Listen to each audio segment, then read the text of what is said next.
ಮಹಿಳೆಗೆ ಅನುಕಂಪ ಬೇಡ, ಅವಕಾಶ ನೀಡಿ. ಡಾ. ಶೋಭಾ ಕೆ.ಎಸ್. ಕೊಪ್ಪಳ ಜಿಲ್ಲೆಯ ಗಂಗಾವತಿ ತಾಲೂಕಿನ ಶ್ರೀರಾಮನಗರದ ಚಿಲುಕೂರಿ ನಾಗೇಶ್ವರರಾವ್ ಸರ್ಕಾರಿ ಪ್ರಥಮ ದರ್ಜೆ ಕಾಲೇಜಿನಲ್ಲಿ ಇಂದು ಅಂತಾರಾಷ್ಟ್ರೀಯ ಮಹಿಳಾ ದಿನಾಚರಣೆಯನ್ನು ವಿಶೇಷವಾಗಿ ಆಚರಿಸಲಾಯಿತು. ಕಾರ್ಯಕ್ರಮವನ್ನು ಜ್ಯೋತಿ ಬೆಳಗಿ ವಿನೂತನ ರೀತಿಯಲ್ಲಿ ತೊಟ್ಟಿಲು ತೂಗುವ ಮೂಲಕ ಉದ್ಘಾಟಿಸಲಾಯಿತು. ಕಾರ್ಯಕ್ರಮದ ಅಧ್ಯಕ್ಷತೆ ವಹಿಸಿದ್ದ ಪ್ರಾಂಶುಪಾಲರಾದ ಡಾ. ಶೋಭಾ ಕೆ.ಎಸ್. ಅವರು ಮಹಿಳೆಯರ ಸಾಧನೆಗಳನ್ನು ಸ್ಮರಿಸುತ್ತಾ ಮಹಿಳೆಗೆ ಅನುಕಂಪ ಬೇಡ, ಅವಕಾಶ ನೀಡಿ ಎಂದು ಕರೆ ನೀಡಿದರು. ಅವರು ಇತ್ತೀಚಿನ ಶತಮಾನಗಳಲ್ಲಿ ಮಹಿಳೆಯರು ಆಧುನಿಕ ಯುಗದಲ್ಲಿ ಹೇಗೆ ಸದೃಢವಾಗುತ್ತಿದ್ದಾರೆ ಎಂಬುದನ್ನು ಒತ್ತಿ ಹೇಳಿದರು.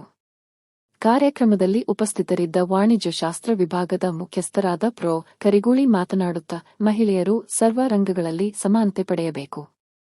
ತಾಯಿ, ಹೆಂಡತಿ, ಸಹೋದರಿಯಾಗುವ ಮಹಿಳೆಯರು ಉನ್ನತ ಶಿಕ್ಷಣ ಪಡೆದು ಅತ್ಯುನ್ನತ ಹುದ್ದೆಗಳನ್ನು ಅಲಂಕರಿಸಬೇಕು ಎಂದು ಆಶಿಸಿದರು. ಆಂಗ್ಲ ಭಾಷಾ ವಿಭಾಗದ ಮುಖ್ಯಸ್ಥರಾದ ಡಾ. ಸರ್ಫರಾಜ್ ಅಹ್ಮದ್ ಅವರು ಪ್ರತಿಯೊಬ್ಬರ ಬೆಳವಣಿಗೆಯ ಹಿಂದೆ ತಾಯಿಯ ಪ್ರಭಾವವಿದೆ. ಶಿಕ್ಷಣದ ಮೂಲಕ ತಮ್ಮ ಗುರಿಗಳನ್ನು ಸಾಧಿಸಲು ಮಹಿಳೆಯರು ಮುಂದೆ ಬರಬೇಕು ಎಂದು ಶುಭಾಶಯ ಕೋರಿದರು. ಬೋಧಕೇತರರಾದ ಶ್ರೀಮತಿ ಜಬೀನಾ ಬೇಗಂ ಮಾತನಾಡುತ್ತಾ ಸರ್ವಸಮ್ಮತೆಯ ಬಾಳನ್ನು ಕೋರಿದರು. ಕಾರ್ಯಕ್ರಮದ ಸಂಯೋಜಕರಾದ ತಾತಪ್ಪ ಕೆ. ಅಂತಾರಾಷ್ಟ್ರೀಯ ಮಹಿಳಾ ದಿನಾಚರಣೆಯ ಹಿನ್ನೆಲೆ ಮತ್ತು ಮಹತ್ವವನ್ನು ವಿವರಿಸಿದರು. ಕಾರ್ಯಕ್ರಮವನ್ನು ವಿಶಿಷ್ಟವಾಗಿ ಆಚರಿಸಲಾಯಿತು. ಕಾಲೇಜಿನ ಮಹಿಳಾ ವಿದ್ಯಾರ್ಥಿನಿಯರು ದೇಶದ ಪ್ರಮುಖ ಮಹಿಳಾ ಸಾಧಕಿಯರ ಬಗ್ಗೆ ಭಾಷಣಗಳನ್ನು ಮಾಡಿದರು. ಸೂಫಿಯಾ ಅವರು ಸಿಂಧುತಾಯಿ ಸಕ್ಪಾಲ್, ಲಾವಣ್ಯ ಅವರು ಸೂಲಗಿತ್ತಿ ನರಸಮ್ಮ, ರಾಧಿಕಾ ಅವರು ತುಳಸಿಗೌಡ, ಪಲ್ಲವಿ ಅವರು ಸುನೀತಾ ವಿಲಿಯಮ್ಸ್, ಗಾಯತ್ರಿ ಅವರು ಭೀಮವ್ವ ದೊಡ್ಡ ಬಾಳಪ್ಪ, ಮಹೇಶ್ವರಿ ಅವರು ಅಕ್ಕಮಹಾದೇವಿ, ಅಂಬ್ರೀನ್ ಬೇಗಂ ಅವರು ಬಾನು ಮುಷ್ತಾಕ್ ಅವರ ಬಗ್ಗೆ ವಿಚಾರ ಮಂಡನೆ ನಡೆಸಿದರು. ಈ ವಿದ್ಯಾರ್ಥಿನಿಯರಿಗೆ ಪುಸ್ತಕ ಉಡುಗೊರೆ ನೀಡಿ ಗೌರವಿಸಲಾಯಿತು. ಕಾರ್ಯಕ್ರಮದಲ್ಲಿ ವಾಣಿಜ್ಯ ಶಾಸ್ತ್ರದ ಡಿಜಿಟಲ್ ಮಾರ್ಕೆಟಿಂಗ್ ವಿಷಯದಲ್ಲಿ 100ಕ್ಕೆ 100 ಅಂಕಗಳನ್ನು ಪಡೆದ ಅಖಿಲಾಂಡೇಶ್ವರಿ ವಾಸಂಶೆಟ್ಟಿ ಅವರನ್ನು ಗೌರವಿಸಲಾಯಿತು.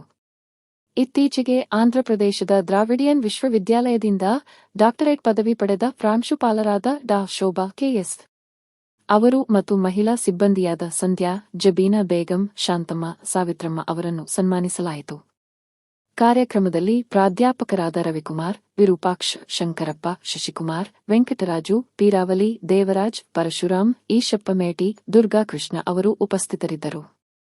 ರತ್ನ ಮತ್ತು ನಿರ್ಮಲ ಅವರು ಸ್ವಾಗತಿಸಿದರೆ, ದಾಕ್ಷಾಯಿಣಿ, ರಕ್ಷಿತಾ, ಪ್ರತಿಭಾ ಅವರು ಕಾರ್ಯಕ್ರಮವನ್ನು ನಿರೂಪಿಸಿದರು.